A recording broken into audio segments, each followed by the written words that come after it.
자, 그러면 이어서 이제 부동산 취득권에 대한 얘기를 간단하게 드리겠습니다. 자, 취득권은 기본적으로 보자면 어떠한 부동산을 나중에 이걸 가짐으로써 나중에 부동산이 생기는 것 이렇게 보시면 됩니다. 뭐 대표적인 게 우리 교재 보충단에 보시면 동그라미 1번에 건물이 완성되는 때에 건물과 이에 부수되는 토지를 취득할 수 있는 권리라고 시험에 나옵니다. 표현하기를 지문에. 이걸 뭐라고 이해를 해야 된다고요? 아파트 당첨권 이런 얘기죠. 지금 내가 지금 아파트 당첨권을 취득하면 나중에 뭐가 됩니까? 뭐가 생기죠? 나중에 돈 내면 아파트라는 그 건축물과 토지가 생기죠. 부동산이 생기죠. 요거를 당첨권 이렇게는 기억하시는데 이해는 어떻게 한다고? 요렇게 표현한다는 얘기예요. 요렇게 이런 것들이 건물이 완성되는 때 건물과 토지를 취득할 수 있는 권리 이렇게 얘기한다는 얘기입니다. 시험에 아파트 당첨권 이렇게 얘기하지 않고 이런 식의 표현을 하니까 이런 것도 읽어보셔야 된다는 얘기죠. 근데 이런 것들은 앞으로 기본서에 다 나올 거니까요. 일단은 그때 한번 지금은 그냥 쭉 한번 읽어보시고요. 일단 편하게 그냥 내용이 이런 게 있다라고 생각하시겠습니다. 사실 이제 기본 이론 교재가 있는데 지금 앞으로 여러분들이 끝까지 갈 때 가장 중요한 교재가 그 기본 이론 교재가 되겠습니다. 요약 집중 중요하죠. 중요한데 기본적으로 시험에 나오는 용어들은 전부 다 지문이죠. 지문이라고 하죠. 1번부터 5번까지가 있는데 그걸 표현한 방식은 다 기본 이론서에 있는 내용들을 그대로 씁니다. 근데 강의는 어떻게 합니까? 그걸 다 못 읽어주니까. 그걸 요약해서 설명해 드리죠. 이것들을요. 요렇게 말은 하지만 그죠? 이렇게 해서 이해시켰지만 시험에는 책에 있는 내용들로 나온다는 얘기입니다. 그 다음에 책에 있는 내용들은 세법은 기본적으로 딴 법률도 마찬가지겠지만 기본적으로 법률에 있는 그 자체의 내용대로 갖다 옮겨 놓는 방식을 요즘 하고 있습니다. 왜냐하면 옛날에 이거를 말로 풀어서 시험 문제를 냈더니 계속 이의 신청이 들어오는 거예요. 이럴 수도 있고 저럴 수도 있다라고 계속 시비를 거니 출제자가 어떻게 하는 게 제일 안전합니까? 법전 용어 그대로 옮겨 놓는 게 제일 안전하죠. 그러다 보니까 교재도 따라갈 수밖에 없죠. 이렇게. 그리고 여러분들도 그걸 읽어볼 수밖에 없어요. 우리는 그냥 당첨권 그랬잖아요. 시험 문제는 당첨권이라고 안 나온다니까요. 이렇게 취득할 수 있는 권리 등 이런 식으로 나오니까 이런 것들을 읽는 거는 누구의 몫이죠? 읽어보는 것은? 우리의 여러분 몫이죠. 맞아요. 맞습니다. 그러니까 수험생의 몫이에요. 책은 못 읽어주니까. 안 그러면 여러분 시간 안 되죠? 하루에 6시간씩 해가지고 한 6개월 해야 됩니다. 다 읽어주려면. 그죠? 여러분들한테 이해를 시키는 목적이고 읽는 거는 여러분의 몫인데 지금 읽고 계십니까? 아니요. 그냥 지금이라도 기본서 없는데 지금 거라도 읽고 계십니까? 네, 읽고 계시면 좋은 거고 안 읽어도 좋습니다. 일단은 읽으면 좋아요. 근데 왜 좋냐? 아직은 12월이니까. 그죠? 아직은 괜찮습니다. 근데 공부는 항상 미리미리 하는 게 가장 좋습니다. 그죠? 다 아는 얘기죠. 여러분들이 자녀분들한테 하는 얘기잖아요. 얘들아 공부 좀 미리 하거라. 왜 시험 전날 밤을 새우느냐. 그런데 여러분도 그렇게 하고 계시잖아요. 지금 나중에 되면. 그런데 일단은 저는 그래서 항상 처음에 얘기했습니다. 일단 책을 읽어달라. 30분. 어떤 방법을 쓰건 간에 저는 권하기를 여러분 지하철 타고 오래 오시잖아요. 그러면 그거를 책을 겉에 껍데기를 씌우셔갖고요. 그 겉에 이렇게 중개사실 또 시험 공부를 좀 보이기 그렇잖아요. 그러니까 카바 이렇게 옛날 우리 학교 다닐 때 표지 싸듯이 싸셔가지고 지하철에서 보세요. 30분 동안. 근데 그 시간이 안 된다. 그러면 여러분 텔레비는 30분은 보시죠? TV 안 보시나요? 그런 분도 있지만 대부분 30분은 봅니다. 일반적으로. 그죠? 아니면 30분간은 자기 시간 있으시죠? 소파에 앉아가지고 그냥 아무 생각하지 마시고 그냥 보세요. 그냥 안 들어와도 괜찮다 생각하고 보십시오. 그러시면 된다니까요. 그러니까 일단 그렇게 한번 해보시는 게 좋을 것 같습니다. 그러면 결국은 그런 식으로 그러면 계속 이렇게 쭉쭉 30분만 읽으면 어떻습니까? 매일 말고요. 강의 전날이요. 다른 날은 딴 거 해야죠. 반토막이 어떻게 딴 날 평일날 끼입니까? 딴 날은 민계공 이런 거 하시고 시험 전날만, 우리 강의 전날만, 쉽게 얘기해서 토요일날 강의하면 금요일날 저녁 때요. 30분. 그 강의 끝나고 30분 복습. 이렇게 하라는 얘기입니다. 기본적으로. 그러면 다 됩니다. 자, 보겠습니다. 그래서 건물이 완성될 때 그 건물과 부수된 토지를 취득할 수 있는 권리를 대표적으로 아파트 당첨권이라고 한다. 이렇게 얘기를 합니다. 자, 그 다음에 이제 나오는 게 뭐가 있냐면은 소위 말하는 그 채권이 나옵니다. 채권. 채권은 요거는 채권인데요. 채권이라는 건 나중에 어떻게 합니까? 만기가 되면 돈을 돌려줍니다. 내가 돈을 돌려받죠. 투자자가. 근데 요 두 가지는 소위 말하는 토지상환 채권하고 그 다음에 주택상환 채권은 나중에 뭘로 주냐면요. 토지를 상환하거나 또는 주택으로 줍니다. 근데 지금 주택상환 채권 같은 게 옛날에 역사가 있던 건데요. 예전에 90년대에 그때는 그 분양가가 제한이 돼가지고 그죠? 분양가가 시가보다 훨씬 쌌어요. 옛날에 80년대 그 5대 신도시 개발하고 그럴 때요. 90년대 초반에 그러다 보니까 당첨 자체가 소위 말하는 로또였어요. 당첨되면 무조건 그 분양가보다 몇천만 원을 버니까. 그죠? 그래서 어떻게 했냐면은 이때 이 주택상환 채권을 발행하면서 주택상환 채권 받은 사람은 어떻습니까? 나중에 받으면 아파트가 생기죠. 그러다 보니까 주택상환 채권 자체가 권리가 된 거예요, 이게.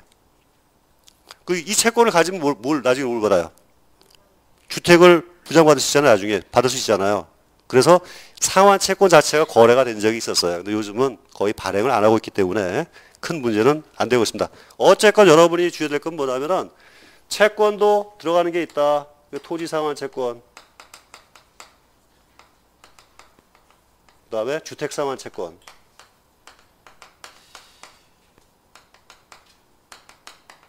자, 외우라는 얘기 아닙니다. 채권도 있다라는 거죠. 근데 여러분들은 이미 이거 다 배우실 거 아닙니까? 딴 데서 주택상환 채권, 토지상환 채권이 있으니까 개념만 이해하시면 돼요. 자, 그 정도 보겠고요. 4번에 보면 부동산 매매 계약을 체결한 자가 계약금만 지급한 상태에서 지급 양도하는 권리. 자, 여러분 원래 세금을 안 낸다는 전제로 한다면 이익 났을 때 가장 좋은 게 뭔지 아세요? 이익을 가장 많이 받는 뭐 뭔지 아세요? 미등기 전매입니다. 기본적으로 미등기 전매를 하게 되면 지금 A가 B가 C한테 팔았는데 내가 B입니다. 이 사람이 살 때 어떻게 합니까? 미등기를 했죠. 그리고 C한테 양도를 했습니다. 그럼 B는 뭐를 안 내요? 세금을. 취득세를 안 내죠. 취득세 안 내고 그 다음에 보유하면 재산세도 안 내죠.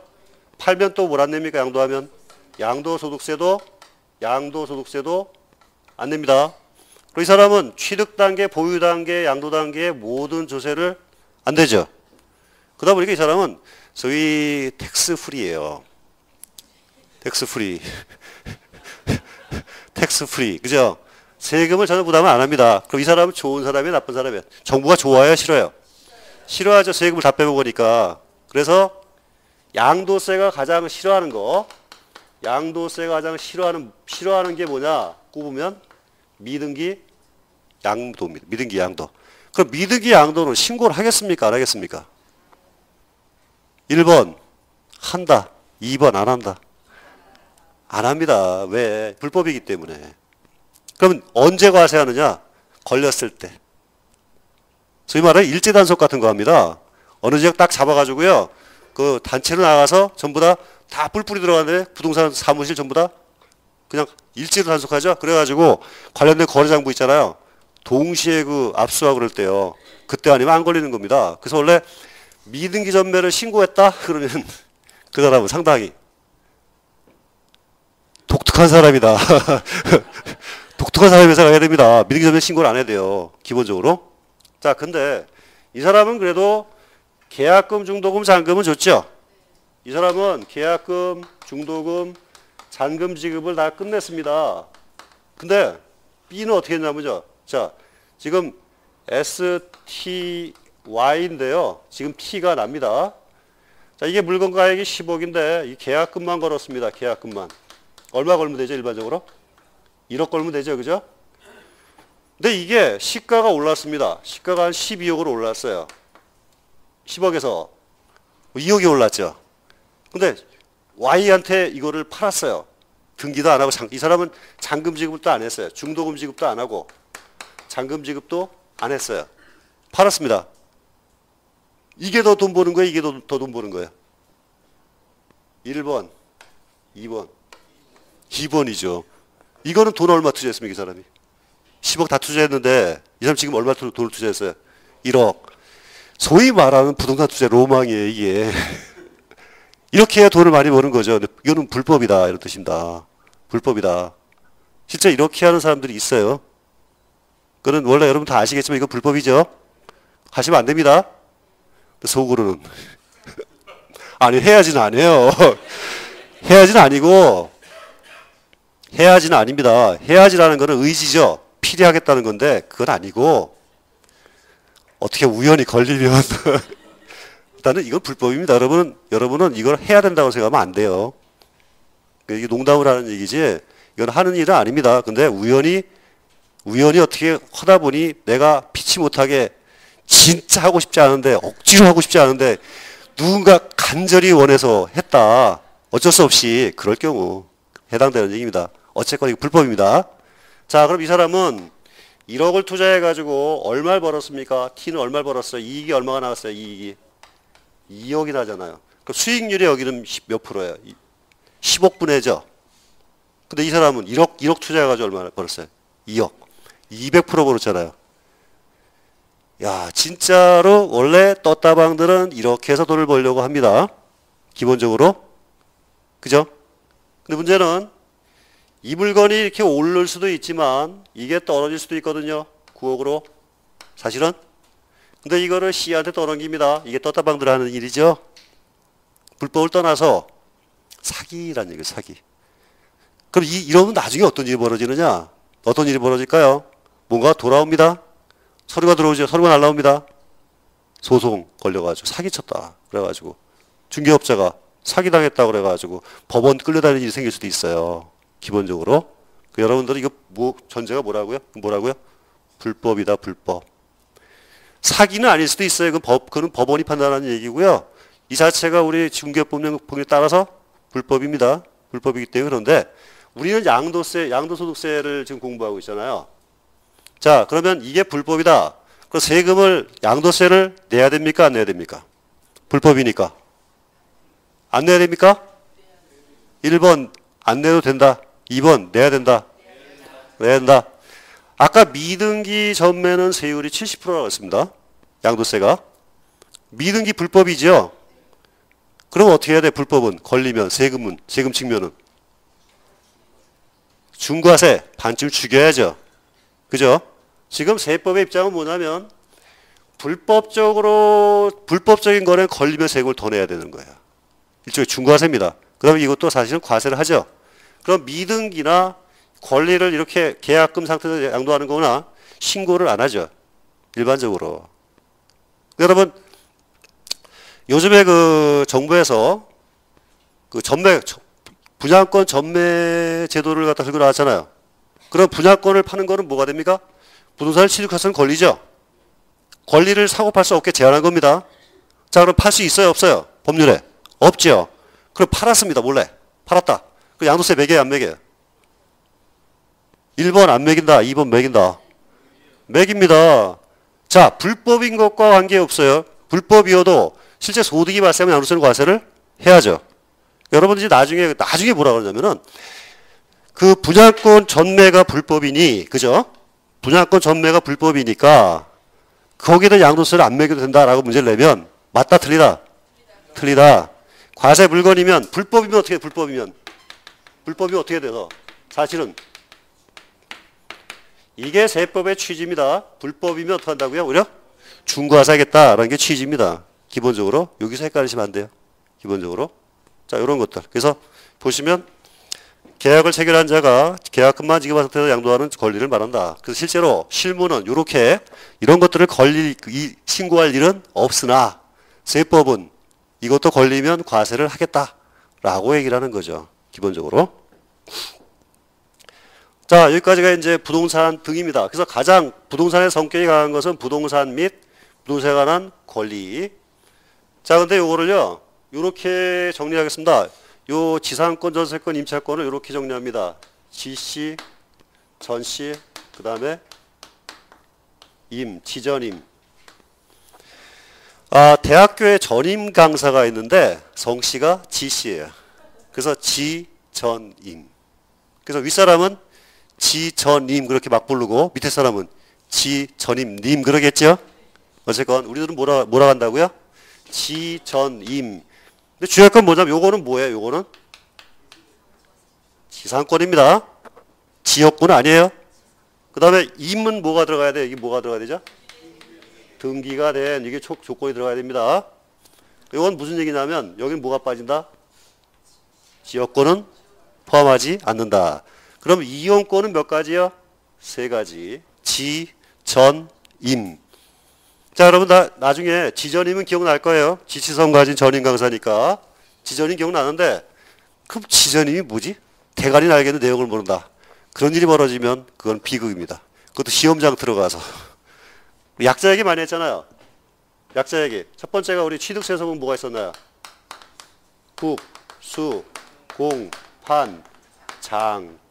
국가로부터 수입에 의하는 경우, 공매왕부에 의한 경우, 법원의 판결문에 의한 경우, 법인의 장부에 의하는 경우. 이건 언제 쓰느냐? 시기에서 사실상 잔금일을 쓰는 그런 경우죠. 국수공판장. 근데 여기에 국, 수, 공, 판, 장, 그 다음에 뭐가 있었죠? 중개사의 거래 신고가에. 이거는 뭐야? 사실상 취득 가격을 쓰는 경우 이렇게 있었습니다. 국수공판장 거. 그 다음에 이거 기억날란가 모르겠습니다.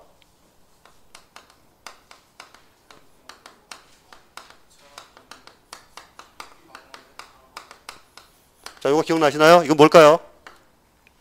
취득세. 이거 취득세입니다. 취득세, 과세, 대상, 과세하는 물건. 육군은 뭐라 그랬어요? 육군은 부동산, 토지, 건축물이죠. 재산세는 여기 하나가 더 들어갑니다. 뭐가 들어가죠? 주택. 그래서 여러분 원래는 6회 공구 내표 하는 게 있었어요. 재산세. 3개만 과세한다 했잖아요. 과세 물건으로. 6회 공구 내표 하나씩. 그럼 부동산, 선박, 항공기인데 원래는 어디서 나왔냐면 여기서 나왔습니다. 여기서 취득세에서. 그러면 6회 공군이 모여가지고 횟집에서 회식을 하는데 주 메뉴가 광어회예요. 광어회가 나오면 전부 일어나가지고 차렷하고 박수를 치기로 했습니다. 근데 원래 차렷인데 원래 군대 갔다 오신 분 아시겠지만 병장 되면 엿을 안 붙여요. 차렷한 거 차 그래요. 차. 그래서 차, 기립, 광어회. 요건 뭡니까? 요거는 선박, 공군은 항공기, 요거는 차량, 요거는 기계장비, 임목, 요거는 광어권, 어업권, 그 다음에 회원권. 회원권에 보면 골프장, 그 다음에 콘도, 그 다음에 종합체육시설권, 그 다음에 승마회원권 등. 요거는 그래요. 골콘 종승 그래요. 종승이가 좀 골이 콘크리트처럼 좀 딱딱하다 그래서 골콘 종승. 죄송합니다. 이거는 인터넷 강의 지워주세요. 이거 또 종승 씨도 욕하겠네. 아무튼 그냥 인터넷 강의 진짜 지워주세요. 이거 안 되겠네요. 자, 인터넷 강의를 찍으면 굉장히 무서워요. 왜냐하면 이렇게 들으면서는 웃고 넘어가는 일이 한번 거치면 굉장히 진지해져 버려가지고. 자, 그래서 이렇게 요것들이 뭐냐면 이게 취득세 과세 물건입니다. 육회원권, 차, 기립, 광어회 이렇게 얘기를 하거든요. 그 다음에 재산세 같은 경우는 육회원권 대표 하나씩이죠. 그러니까 부동산, 선박, 항공기 이렇게 얘기했습니다. 그리고 또 뭐가 있을까요? 뭐 등등등. 일단은 뭐 이 정도까지 생각이 나네요. 그 다음에 예, 일단 요 정도. 자, 그 정도 보시고요. 그래서 이제 지전임. 지금 양도소득세에 지시, 전임 강사가 있다. 그런 것들. 그 다음 아까 우리 봤었죠? 부기권, 주파. 끝까지 달리자. 자, 그래서 이제 여기까지가 부동산 및 부동산에 관한 권리입니다. 그 다음에 이제 기타 자산은 지금 4가지인데요. 4가지입니다. 자, 일단은 첫 번째가 뭐가 있냐면은 사업용 고정자산과 함께 양도하는 영업권. 자, 영업권인데요. 영업권인데 고정자산과 함께 양도하는 영업권. 그 다음에 자, 뭐가 있을까요? 또 두 번째는 특정 시설물 이용 회원권. 회원권으로 보시면 됩니다. 회원권. 자, 여러분 회원권 보면 뭐가 있습니까? 골프장, 그 다음에 콘도 이런 것들이 있죠. 우리가 봤었던 여기 봤었던 요 회원권, 여기 회원권하고 거의 내용이 같습니다. 그러면 골프장 회원권을 취득하면 뭘 합니까? 취득세를 내죠. 그 다음에 골프장 회원권을 팔면 뭘 냅니까? 양도소득세를 냅니다. 당연히 양도소득세는 개인에 대한 세금이죠. 그러니까 양도세를 법인이 팔면 양도소득세 냅니까? 안 냅니까? 법인이 팔았어요. 골프 회원권을. 양도소득세 낼 일이 없습니다. 왜? 법인이기 때문에. 법인은 법인세 내고 끝납니다. 개인이 팔았을 때만 양도소득세 냅니다. 근데 문제 지문에 법인이 골프 회원권을 팔 경우는 양도소득세를 낸다. 그럼 맞아요? 틀려요? 틀립니다. 그죠? 당연한 얘기입니다. 그거는. 그러니까 여러분들 이런 사항들 왜 올라가지 마시고 일단 소득세의 기본이 개인소득세다 하는 겁니다. 자, 그럼 여기에 지금 보면 주식이 두 개가 있습니다. 주식이 두 개가 있는데 이 부분은 좀 어려워요. 그래서 이거는 개념만 설명드리겠습니다. 나중에. 개념만 설명드리겠는데 이건 내용이 뭐냐면 어떤 법인이 부동산 부권이라고 할게요. 부권. 뭔지 아시죠? 부권이 뭡니까? 부동산 권리죠? 부동산 권리. 이 비율이 굉장히 큰 회사가 있습니다. 회사가 여기도 마찬가지입니다. 이 비율이 굉장히 큽니다. 이 회사가 대주주가 있어요. 대주주가 있습니다. 대주주가 지분을 팔았습니다. 지분을 양도했다. 이때 와서 하겠다는 뜻입니다. 나중에 설명드릴게요. 그 다음 이거는요. 이 법인이 있는데 부동산 비율이 굉장히 커요. 근데 이거보다 더 커요. 아주 큰 회사죠. 부동산 과다법인이에요. 여기는 부동산 과다법인인데 여기는 부동산 과다다법인이에요. 굉장히 많아요. 근데 업종이 뭐냐면 업종이 저희 부동산 과다 업종을 운영합니다. 자, 예를 들어 가지고 여러분 골프장 업종 자체가 그럴 때 양도하는 주식 요거를 와자겠다. 나중에 설명드릴게요.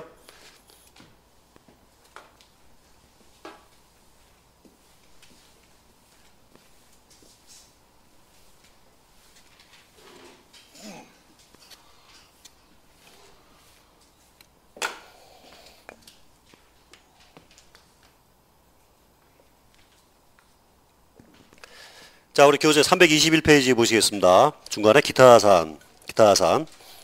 자, 사업용 고정자산, 토지, 건물, 부동산의 권리를 말한다라고 되어 있습니다. 우리가 얘기하는 거는 지금 요 부동산 및 권리까지, 부동산 권리까지를 더하기 해서 영업권을 양도할 때, 요 영업권에 대한 것은 양도소득세를 부과하겠다 이렇게 되어 있습니다. 자, 원래 영업권이라는 것은요.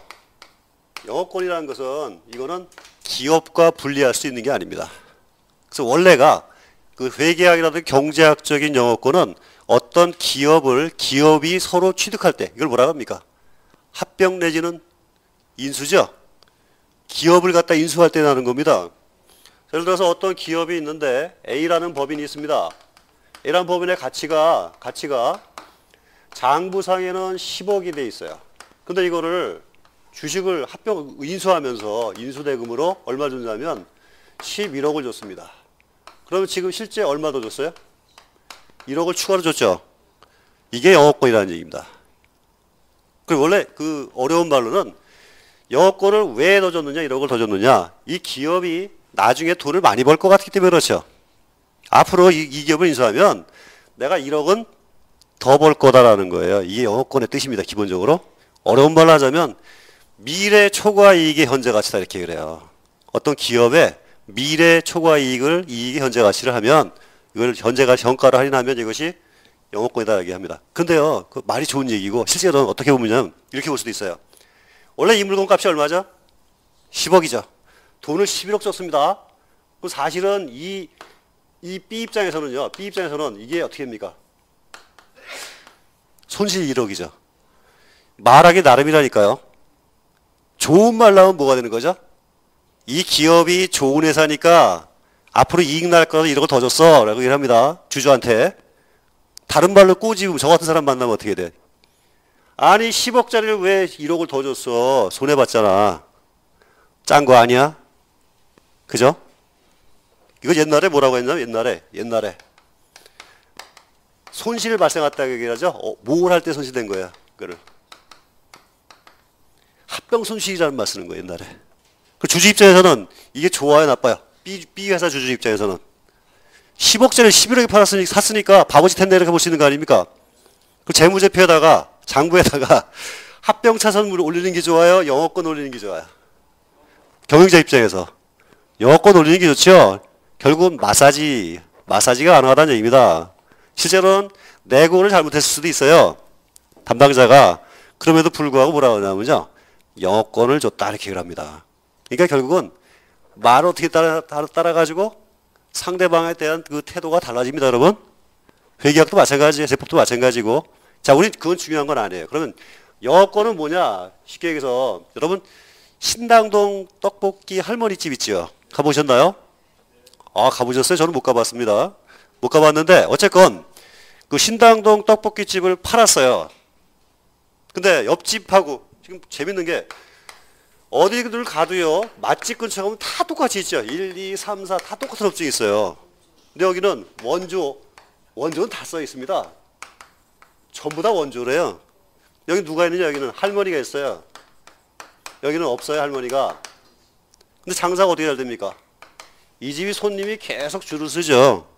그래가지고 이 집을 살려고 합니다. 이게 뭐죠? 기업의 인수죠. 그러면 이 집 전부 다 투자비는 다 똑같아요. 투자는 전부 다 1억씩 투자했어요. 투자를. 전부 다 투자를. 근데 이 집은 얼마나 그 인수하려니까 인수대금을 10억을 달라고 그래요. 이 집은 1억만 달래요. 1억이 아니라 1억 1천만 원만 달래요. 여기도 1억 1천만 원만 달래요. 여기는 그냥 5천만 원 정도 1천만 원만 달래요. 그냥. 자, 이 집은 망하기 직전 집이죠. 손실 나가지고. 그러니까 소위 말하는 1천만 원 투자비에 이거 인테리어비 이거만 주면 다 나가겠다 이런 얘기고. 이 사람은 장사 그럭저럭 되는데 투자비만 좀 되다는 얘기죠. 이런 것들은 일반적으로 권리금이라는 말 쓰기도 하지만 실은 정상적인 권리금은 아닙니다. 근데 이 집은요. 10억을 달래요. 그럼 실제로 요것과 요거 차이점이 뭐가 되는 거죠? 이쪽에? 영업권이죠. 영업권. 아니면 우리끼리는 또 뭐라 그래? 권리금 이렇게 얘기를 합니다. 기본적으로. 이게 뭐냐면 이 할머니가 있음으로 인해서 이 집의 가치가 올라가요. 기본적으로. 근데 할머니의 비법은 며느리한테도 안 가르쳐 주니까 몰라요. 이 가치는 뭔가 환산할 수는 없는데 분명히 뭔가 있지요. 그래서 이게 일종의 영업권입니다. 이걸 팔 때 그러면 이제 원래는 누구하고 팔아야 되냐면요. 할머니가 따라가야 돼요. 할머니가 안 따라오면 이게 돈이 안 됩니다. 그죠? 세법은 할머니란 말 쓰지 않고 뭐라고 하냐면요. 부동산과 함께 양도하면 이렇게 합니다. 부동산 등과 함께 양도하면. 그래서 부권이죠. 부동산과 권리와 같이 양도하면 이것도 일종의 기업의 인수처럼 부동산과 같이 떠넘어가는 것들이죠. 그럼 할머니가 부동산인가요? 그건 아닙니다. 근데 어쨌건 기본적으로 뭔가 부동산 등에 딸려가지고 이익이 생긴다 이렇게 보는 것이죠. 그래서 영업권은 항상 뭐가 있어야 된다고요? 고정자산. 자, 우리 법률의 표현은 뭐라고 되냐면요. 이거를 고정자산이라는 말을 쓰는데 시험은 이렇게 나옵니다. 시험은 고정자산과 함께 양도하는 영업권 그렇게 얘기를 하는데 실제는 뭐가 되는 거죠? 부동산과 권리다는 거예요. 이거 절대 잊어버리시면 안 돼요. 사실은 우리 세법의 입장은 저는 이제 이렇게 부기권 주파를 하려고 나눴는데 실제 시험은 이게 두 개가 거의 같이 나와요. 묶여가지고. 분류가 일반적으로. 자, 그럼 어쨌건 고정자산과 함께 양도를 영업권만 가설한다. 근데 기본적으로 회계나 경제학적으로 보자면은 영업권은 혼자 양도할 수가 없어요. 논리적으로. 왜냐하면 이 기업을 인수할 때 나오는 거거든요. 따로는 평가가 안 돼요. 기업 전체하고 연결돼요. 영업권. 근데 결론은 이건 양도세 용어이기 때문에 양도소득세 용어이기 때문에요. 그죠? 줄여서 양도세요. 양도세 용어이기 때문에 정확한 표현을 쓸 필요는 없다는 얘기죠. 이론적으로. 영업권인 듯 아닌 듯이에요. 그죠? 영업권 비스끄름한 거라고 보시면 돼요. 권리금 같은 거다라고 보시면 돼요. 그래서 양도세는 영업권을 단독으로 양도하는 것도 인정합니다. 조건을 인정합니다. 어떤 거냐면 두 번째 줄, 세 번째 줄이네요. 우측에 행정관청으로부터 인가, 허가, 면허 등을 받을 수 없는 이익을 포함한다라고 되어 있죠. 이런 것들은 그 허가권 같은 거 있잖아요. 각자 팔 수 있어요. 그런 것들. 자, 다만 단독으로 팔 수 있는데 단독으로 팔면 이때는 양도세를 과세하지 않고요. 과세하지 않고 단독 양도하면 요거만 주의하시면 됩니다. 양도시는 요거는 기타 소득으로 봅니다. 기타 소득 그러면 그냥 안 떠오르죠. 종퇴양, 이배사, 근연, 기 그러죠. 기. 종합소득에 기타 소득 들어가는 겁니다. 별거 아닌데 일단 그거 떠오르셔야 돼요. 종퇴양, 이배사, 근연기. 그러면 이배사, 근연기는 어디에 포함되는 거예요? 종합소득. 자, 일단 여러분 종합소득이 뭔지 몰라도 돼요. 일단 양도세와 별개로 과세한다는 얘기죠. 원래 종, 퇴, 양 이렇게 분류한 이유가 뭐였냐면요. 세금을 각각 구해요. 이거별로. 그러면 이게 지금 이거로 들어가면 무슨 세금 물린다고 그래요? 종합소득세를 부과한다는 얘기입니다. 근데 이게 여건이 이렇게 양도세를 부과하면 이거는 양도소득세를 물리는 겁니다. 그럼 신고를 각자 합니다. 여러분. 신고 2불로 종합과 퇴직 양도로 분류한다는 얘기 뭐냐면 이거를 신고를 어떻게 한다는 얘기, 신고를 별도로 한다는 뜻입니다. 분류하는 이유가 원래는 종합소득 다 한꺼번에 묶어서 과세해야죠. 그러면 과세 기간이 언제입니까? 지금 소득세 과세 기간이 언제입니까? 과세 기간이 기본적으로 1월 1일부터 12월 31일까지이죠. 그러면 신고 기간은요? 신고 기간은 다음 연도죠. 다음 연도 5월 1일부터 5월 31일까지입니다. 그럼 신고할 때 이거 신고 하나를 각자 합니다. 각각 하는 겁니다. 퇴직소득이 있으면 이것도 각각 합니다. 이게 분류과세예요. 근데 기타 소득이 돼버리면 종합소득에 있는 이배사, 근연기 이걸 전부 다 더해요. 면제치를 이거를 1년치를 다 더합니다. 그래가지고 1년에 한 번 신고합니다. 그죠? 이런 차이가 있다는 거예요. 자, 중요한 거는 뭐냐? 단독양도는 뭐로 본다? 기타소득으로 본다. 근데 기타소득이 되면 종합소득세를 부과한다는 뜻입니다. 자, 그 다음에 니은번입니다. 특정시설물 이용 회원권. 명칭에 관계없이 시설물을 배타적으로 이용하거나 일반 이용자보다 유리한 조건을 이용할 수 있도록 하는 것. 대표적인 게 골프장 회원권이죠. 골프장 회원권. 그다음에 콘도 회원권. 이런 것들은 배타적으로 그 이용을 할 수 있는 권리이기 때문에 요거 자체에 대해서 부동산의 양도처럼 보겠다는 얘기죠. 이용권의 양도입니다. 근데 요것과는 좀 달라요. 그죠? 요것과는 좀 다릅니다. 요거는 뭐에 대한 겁니까? 임차권에 대한 문제죠. 이건 임차권에 대한 문제고 요거는 이용권에 대한 문제, 이용권. 그래서 임차권에 대한 뭘 올라갑니까? 부동산에 관한 권리로 올라가요. 지전임으로. 근데 그 시설물 이용권은 요거는 밑으로 기타로 내려옵니다. 자, 어쨌건 내려온다는 거 알아두세요. 이렇게. 자, 그런데 여기서 중요한 거는 뭐냐면은 요거보다 중요한 건 뭐냐면 요 어떤 주식이 있는데 주식을 보유함으로써 소유로서 뭘 주냐면요.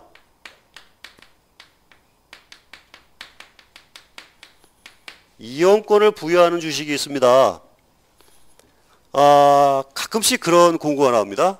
어느 골프장이 증자를 하는데 주주를 모시겠습니다. 그래요. 그러면서 주식을 몇 주 이상 투자하면 주주에게 골프장 이용을 1년에 몇 회 이상 부여하겠다라고 합니다. 원래 주식 투자는 왜 합니까? 주식 투자는 그 기업이 잘 돼서 배당을 받거나 주식의 차익을 얻으려고 하는 건데 그 경우는 투자하는 목적이 뭐냐면요. 왜 투자했어요? 골프장에 내가 주식을 샀는데 목적이 뭐예요? 골프 치고 싶어서 한 거죠. 주식을 가짐으로써 뭐가 돼요? 골프장을 이용할 수 있는 권리가 생깁니다. 소위 말하는 이용권을 부여하는 주식이라고 그래요. 그래서 주식을 소유함으로써 그 이용권을 부여하는 주식은 주식이지만 뭘로 본다고요? 이거를 회원권으로 보겠다. 이런 뜻입니다. 그래서 우리 니은번의 세 번째 쪽에 우측에 있네요. 법인의 주식 등을 소유하는 것만으로 시설을 배타적으로 이용하거나 일반 이용자보다 유리한 조건으로 이용권을 부여받게 되는 경우에 주식도 포함한다. 실제 시험 문제는 이게 나와요. 회원권은 다 알아요. 이거 가지고 틀린 사람은 없습니다. 가령 공부를 지금 하고 쉬었다가 10월달에 하지는 않는 한 대부분 공부를 하다 보면 회원권을 과세하는 건 다 알거든요. 그럼 나중에 문제가 되는 게 뭐냐면 요거 하나뿐이에요. 주식을 소유함으로써 부여한 그 이용권을 부여하는 주식도 과세한다. 요거만 주의하시면 돼요. 이용권부 주식 이렇게 보시면 됩니다. 이용권부.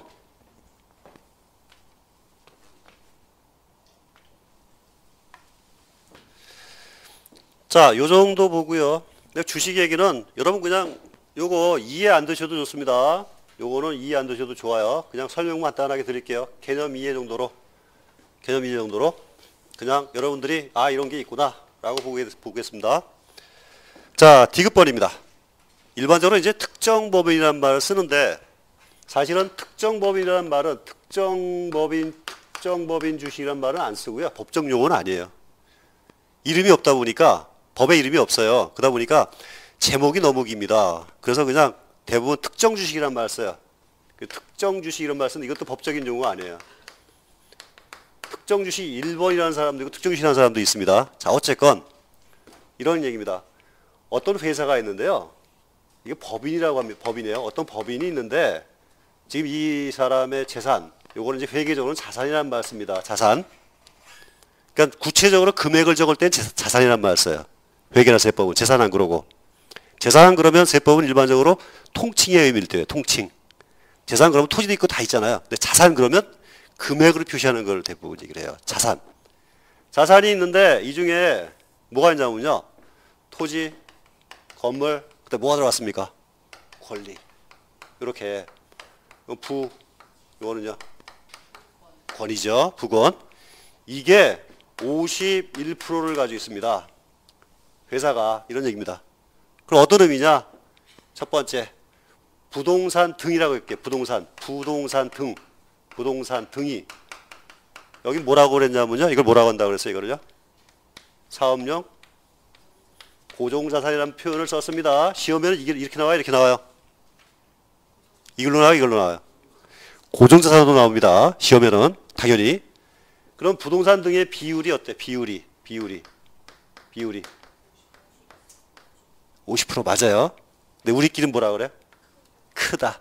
큰 법인이 있다. 이런 뜻이. 개념만 이해하겠습니다. 여기서 이게 사실 몇 프로였냐면요. 50%? 안 해오셔도 됩니다.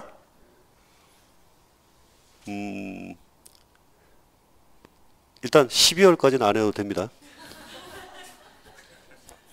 12월까지는 이해가 안 돼도 괜찮습니다. 예?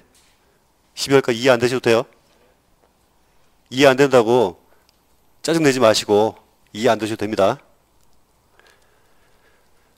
여러분들 취득세 세율 좀 어려웠죠? 중과세 세율? 네, 이해 안 되셔도 됩니다. 나중에 설명 또 드릴게요. 자, 50% 이상입니다. 근데 이 여기에 회사에 주주가 있어요. 주주가 있는데 대주주라고 합니다. 대주주가 있는데 역시 대주주가 있습니다. 이거 몇 프로 이상일까요? 역시 50% 이상을 가지고 있는 주주가 있어요. 그럼 이 회사는 누구 거? 대주주 거. 그죠? 그리고 이 회사에 있는 부동산도 누구 거? 대주주 거. 이해되셨습니까? 이 기업은 부동산이 많은 회사인데 누구 거란 얘기죠? 대주주 거. 자, 요건이 이해되셨죠? 이거는 법인에 대한 요건입니다. 근데 대주주가 세 번째 주식을 팔았습니다. 이런 얘기예요. 주식을 양도했다. 양도시 그 주식. 자, 지금 우리 뭘 보고 있습니까? 기타 자산의 주식을 팔았을 때를 보고 있는 겁니다. 주식을 팔 때 결론은. 그럼 이 사람이 일반 주식을 팔았다면 뭘로 가야 되냐면요. 저기 4번에 있는 주식으로 가야 돼요. 일반 주식은. 그런데 일반 주식이 아니라는 뜻이죠. 뭐가 아니에요? 이거가 걸렸잖아요. 이런 경우가 아니면 뭘로 가죠? 일반 주식을 하는 거예요. 기본적으로. 그럼 이제 이게 해당됐기 때문에 이 사람이 기타 주식으로 온 거예요. 주식을 양도했는데, 자, 일단은 주식을 양도했는데, 세법은 뭘 판 걸로 보느냐? 부동산. 사실 그 전에 뭐냐면 그 전에 법인을 팔았다 이렇게 보는 거예요.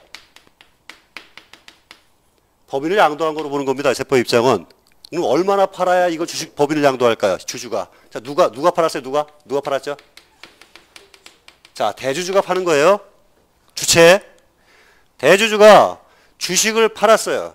몇 프로 이상을? 50% 이상을. 그럼 이 사람이 보유를 55% 하고 있습니다. 팔았어요. 50%를 팔았습니다. 50%를 팔았습니다. 그럼 나중에 그 자녀 지분은 얼마가 될까요? 자녀 주식 비율은 몇 프로가 남아요? 50%를 팔았으니까 50% 남아요? 5%가 남아요? 요거 헷갈리시면 안 됩니다. 빼기에서 이 법인 주주는 이 주주의 지분은 얼마나 남죠? 5%. 그럼 지금 X가 Y에게 팔았습니다. 그럼 X는 지금 몇 프로 남았어요? X는 5%. Y는 몇 프로가 됐습니까? 50%가 됐죠. 이제 이 회사는 누구 거? Y 거죠.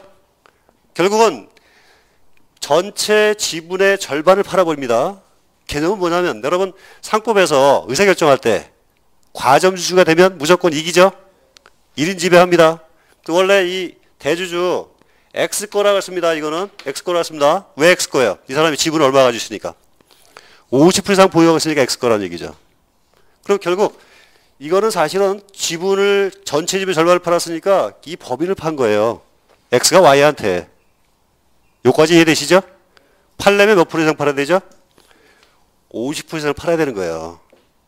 그러면 이 기업을 샀다는 건데 누가? Y가 이걸 산 거거든요. Y가 양수를 한 겁니다. 그러면 이 Y는 경영하려고 산 게 아니라 뭘 보고 산 거죠? 부동산을 취득하려고 산 겁니다. 개념이. 왜? 이 부동산 이게 쉽게 얘기해서 탐나는 거죠. 투자하면 땅값이 올라가지고 여러분 개인적으로 땅을 사는 경우도 있지만 법인 주식을 통해서 법인 부동산을 사는 경우도 있습니다. 쉽게 얘기해서. 그럼 이 사람은 이게 나중에 오를 것 같아요. 무지하게 부동산 토지 건물이. 그래서 이 사람은 주식을 산 거예요. 그럼 원래는 부동산 세금 많이 물리죠. 그 머리를 굴렸다는 얘기예요. 쉽게 얘기해서. 잔머리를 생각했다. 그래서 이렇게 되면 과세하겠다는 얘기죠. 양도세를. 근데 사실은요. 원래 미리 말씀드리면 이 주식에 대한 세율은 이게 기본이 20%고요. 낮으면 10%까지 내려가고요. 올라가면 30%예요. 쉽지요? 1, 2, 3.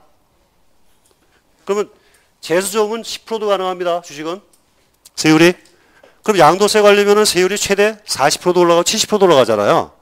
그럼 뭐가 쌉니까? 투자할 때. 주식이 쌀 수도 있다는 얘기예요. 그래서 주식 가지고 잔머리 굴리지 말고 부동산 보고 산 것은 요 부동산이 많고 주주가 많으면 어떻게 한다고 했더니요. 대주주는 주식 양도로 보지 않고 뭘로 와요? 부동산의 양도로 보겠다는 얘기입니다. 개념은 이해되셨죠? 그러니까 기타는 주식이 몇 가지가 있다? 2개가 있다. 일단 외우진 않아도 돼요. 개념만 이해해 주시기 바랍니다. 이거 복잡해요. 근데 여기는 조건이 뭐냐면요. 한 가지만 설명드릴게요. 여기는 자, 요 기타 자산 여기네요. 여기요. 예, 여기요. 여기는 비율이 50% 이상이란 말이 나오죠. 이게 50% 이상이 몇 번 나와요? 3번 나와요. 일단 여기까지. 자, 회사의 부동산 등이 비율이 어떻게 돼요? 50% 이상이고 대주주가 50% 이상이고 양도도 50% 이상이고 요거만 알면 문제 안 틀려요. 아주 쉬워요. 문제 지문에 무조건 50% 몇 번 나와야 돼요? 3번. 근데 중간에 하나만 아니라고 했다. 무조건 틀린 거예요. 문제는 풀 수는 있는데 찝찝하죠. 문제를 이해 못하니까. 답은 풀어요. 그냥 보고 지문 중에 50% 3개 안 들어간 건 틀린 거거든요. 어제 여기까지만 하겠습니다. 이해되셨죠? 나중에 기본 수업 때 설명 다시 한번 드릴게요. 일단 50%가 많다죠. 많다가 3번 나와야 돼요. 기본적으로. 이게 요 특정 주식 1번입니다. 자, 요까지 하고요. 두 번째. 자, 두 번째는 뭐냐면 똑같은 개념이긴 한데요. 자, 이 회사는 저기서는 지금 자산 중에 지금 부동산과 권리에 대한 이걸 뭐라고 했습니까? 고정 자산이죠. 요게 비율이 몇 프로였어요? 약간은요. 50% 이상이죠. 이게 몇 프로냐면요. 81%를 가지고 있어요. 그럼 부동산이 첫 번째 부동산이 무지하게 큰 거죠. 아까는 상당히 큰 거, 이거는 무지하게 큰 법인입니다. 그러면 이것과 이건 비슷한데 이게 더 어떻게 해요? 부동산이 크죠? 더 큽니다. 왜 크냐? 이 법인에 대한 얘기입니다. 어렵게 생각하지 마세요. 숫자는 숫자 같은 거 따지지 마시고 굉장히 큰 이유가 뭐냐면 업종이 스키장이에요. 스키장.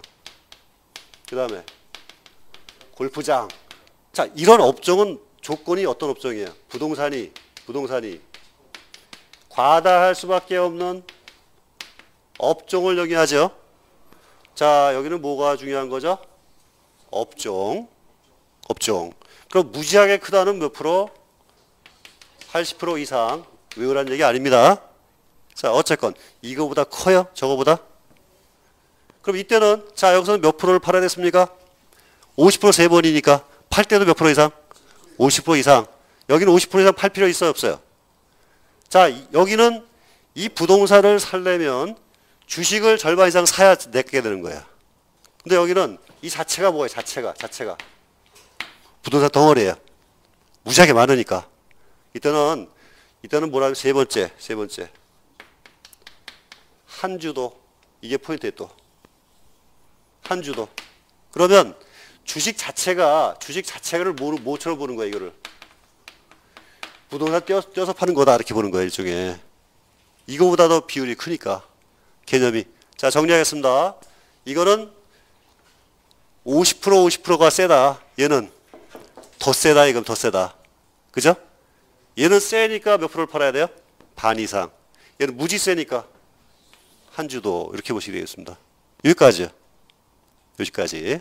시험은 또 간단합니다. 80% 이상하고 무슨지요? 한 주. 요거만 기억하면 돼요. 또. 그죠? 네. 진짜라니까요. 이 얘기를 안 하고는 얘기를 할 수가 없어요. 이 얘기를 안 하면. 그럼 예를 들어서 한 주가 아니라 두 주씩 과세한다 안 한다. 이렇게 얘기를 하시죠. 과세해야 하네. 두 주씩. 합니다. 한 주 도니까 헷갈리라는 얘기예요. 표현이.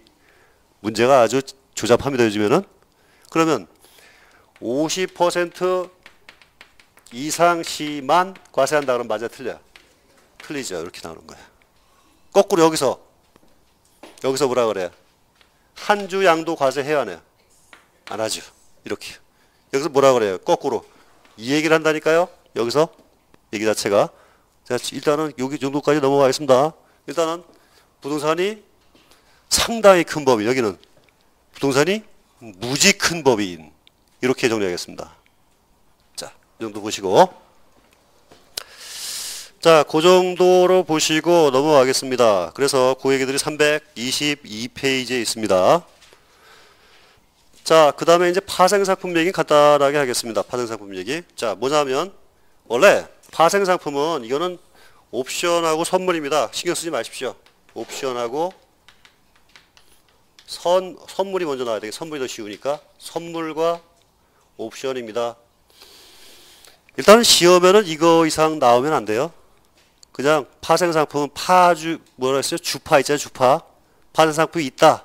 요거만 아시면 돼요. 그 물건은 선물과 옵션 정도 안다면 그 이상은 참고사항입니다. 그냥 이해 안 하셔도 좋고 하셔도 좋고 좋습니다. 자, 간단하게 설명드릴게요. 원래 파생이란 말이 뭐냐면 어떤 주된 물건에서 갈려 나온다는 뜻이에요. 갈려 나온다. 그러면 주된 것이 뭐냐면 주된 물건이 뭘까요? 주된 게 주식이에요.